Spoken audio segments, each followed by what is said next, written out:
Welcome to ട്രൈറൂട്ട്. നമുക്ക് ഇന്നത്തെ ബിറ്റ്കോയിന്റെ price movement analysis ഒന്ന് നോക്കാം. അതിനുവേണ്ടി വൺ ഡേ ചാർട്ടാണ് എടുത്തിരിക്കുന്നത്. വൺ ഡേ ചാർട്ടിലെ പ്രധാനപ്പെട്ട ഏരിയാസ് മാർക്ക് ചെയ്യാം. വൺ ഡേ ചാർട്ടിൽ നോക്കിയാൽ കാണാം ഈ ഒരു FEGയിൽ നിന്നിട്ട് മാർക്കറ്റ് നല്ല സ്ട്രോങ് ആയിട്ട് മുകളിലോട്ട് കയറി പോയിട്ടുണ്ട്. അതിന് കണ്ടിന്യൂഷൻ എന്ന രീതിയിൽ കഴിഞ്ഞ 2 ദിവസം ഒരു ബുള്ളിഷ് വന്നിട്ടുണ്ട്.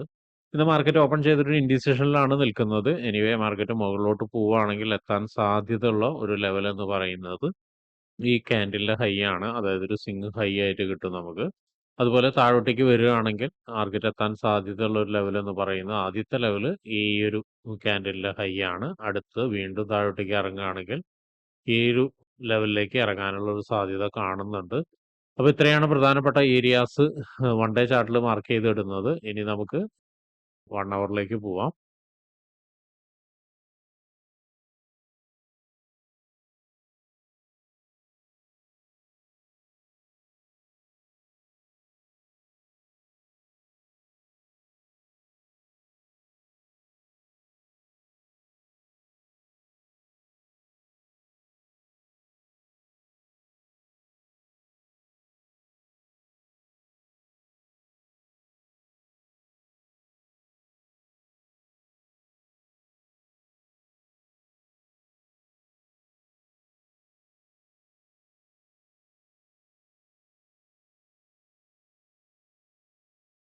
വൺ അവറിലേക്ക് വരുന്ന സമയത്ത് പ്രധാനപ്പെട്ട ഏരിയാസ് മാർക്ക് ചെയ്ത് വെച്ചിട്ടുണ്ട്. ആദ്യമേ നമുക്ക് സപ്പോർട്ട് ഏരിയയിൽ നോക്കാം. Support area 114,869 and 116,357.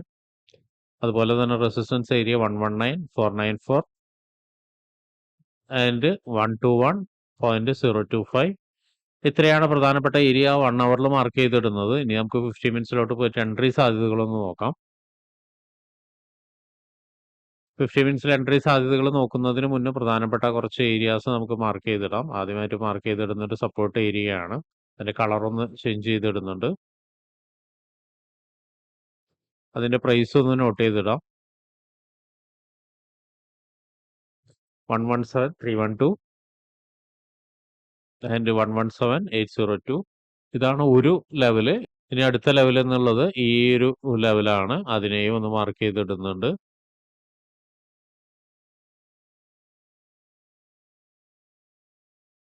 അതുപോലെ 50 മിനിറ്റ്സിന്റെ മറ്റൊരു ലെവലാണ് ഈ കാണുന്നതും. അത് ഓൾറെഡി നമ്മളവിടെ നേരത്തെ ഒരു ഹൈനെ മാർക്ക് ചെയ്തിട്ടുണ്ടായിരുന്നു.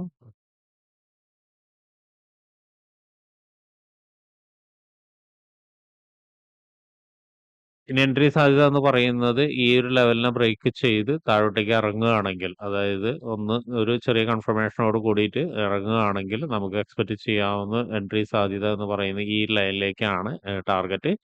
അതും കഴിഞ്ഞാൽ ഇവിടേക്ക് നമുക്ക് എക്സ്പെക്ട് ചെയ്യാം.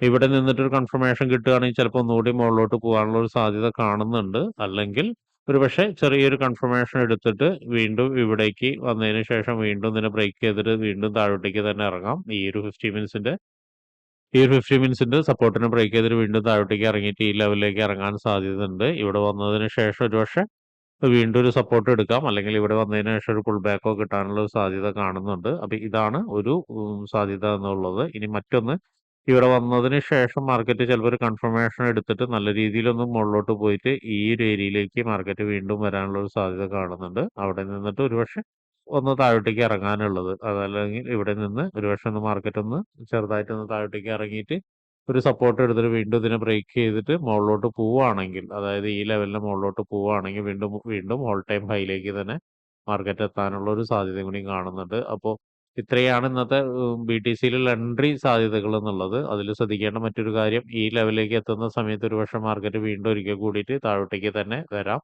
അല്ലെങ്കിൽ അതിന്റെ തൊട്ട് മുകളിലുള്ള ഒരു ലെവലാണ് ഈ ഒരു ലെവല്. ഈ ലെവലിലേക്ക് എത്തുന്ന സമയത്തും ഒരുപക്ഷെ മാർക്കറ്റ് ഒന്ന് താഴോട്ടേക്ക് ഇറങ്ങാനുള്ള ഒരു സാധ്യത കാണുന്നുണ്ട്. ഇതെല്ലാം 50 മിനിറ്റ്സിന്റെയാണ്. അവിടേക്ക് പ്രധാനപ്പെട്ട ഏരിയാസ് ആണ് 50 മിനിറ്റ്സിന്റെ. അവിടേക്കൊക്കെ എത്തുന്ന സമയത്ത് മാർക്കറ്റ് എങ്ങനെ ബിഹേവ് ചെയ്യുന്നു എന്നുള്ളതാണ് നോക്കേണ്ടത്. അതുകൊണ്ടാണ് സാധ്യത എന്ന് പറയുന്നത്. നമുക്ക് ഉറപ്പിച്ച് പറയാൻ കഴിയില്ല. അവിടേക്കൊക്കെ ഏരിയാസ്, ഇമ്പോർട്ടന്റ് ആയ ഏരിയാസ് അവിടെ ഓൾറെഡി നമുക്കുള്ളത് കൊണ്ടാണ്. അപ്പോൾ ഇത്രയാണ് ഇന്നത്തെ BTCയിലുള്ള പ്രൈസ് മൂവ്മെന്റ് അനാലിസിസ്. ട്രേഡ് എടുക്കുന്ന എല്ലാവരും ഏരിയാസ് മാർക്ക് ചെയ്യുക. അവിടേക്ക് മാർക്കറ്റ് എത്തുന്നത് എങ്ങനെയാണെന്നുള്ളത് നോക്കുക. അവിടെ നിന്ന് എങ്ങനെ ബിഹേവ് ചെയ്യുന്നു എന്നുള്ളത് നോക്കുക. അതിനുശേഷം മാത്രം ട്രേഡ് എടുക്കാൻ ശ്രമിക്കുക.